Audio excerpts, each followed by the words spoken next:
Bonjour à tous, comprendre comment gérer une personne agressive grâce aux neurosciences. Alors dans cette vidéo, j'ai envie de vous expliquer un petit peu ce qui se passe d'une manière assez brève.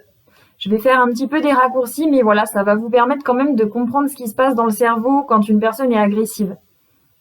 Et la première chose que j'aimerais vous dire, à laquelle on ne pense pas, c'est qu'une personne agressive a généralement peur en fait. On s'en rend pas compte, mais derrière, souvent, il y a de la peur. Derrière une émotion s'en cache souvent une autre, d'ailleurs, petite parenthèse, derrière la colère, il y a souvent de la tristesse, derrière l'agressivité, il y a souvent de la peur, etc. Donc, quand la personne a peur, quand elle est agressive et qu'elle a peur, en fait, elle est plus vraiment au niveau de la partie devant du frontal qui résonne. Cette partie-là nous permet de réfléchir, de raisonner, d'analyser. Elle va passer à la partie plus instinctive qui est derrière, en fait, qui est la partie plus liée à la survie, à quelque chose qui est instinctif, qui est plus animal, du coup. Et donc, elle ne peut tout simplement pas réfléchir. Donc, ça ne sert à rien à ce moment-là de la raisonner, de lui dire des choses, de ci, de là, d'essayer de lui faire comprendre. Elle ne peut tout simplement pas.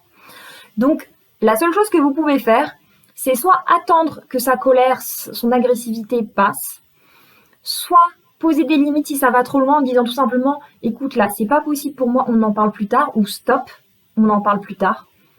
Partir pour montrer que là, c'est pas possible et exprimer que pour vous, vous voulez bien en parler, mais à un autre moment.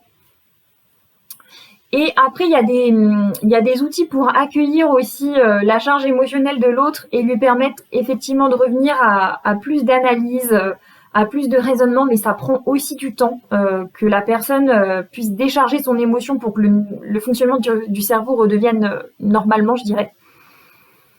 Donc ces outils-là, je vous les transmets dans les formations et dans les ateliers que je donne, un petit peu partout en France.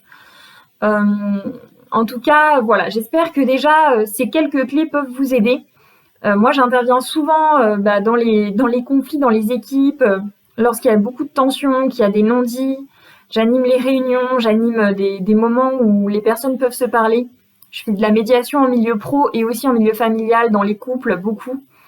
Et c'est vrai que ces outils peuvent être très utiles, en fait, quel que soit le contexte, puisque l'humain, qu'il soit en milieu professionnel, familial, au niveau du cerveau, bon, il peut y avoir des différences, mais à cet endroit-là, au niveau de l'agressivité, c'est la même chose, en fait.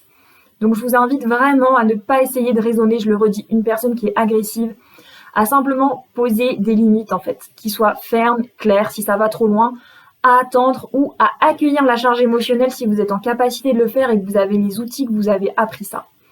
Voilà, je vous dis à très bientôt pour une prochaine vidéo. Vous avez mes coordonnées dans le descriptif de la vidéo pour des coachings, pour des médiations, de la facilitation. À très bientôt!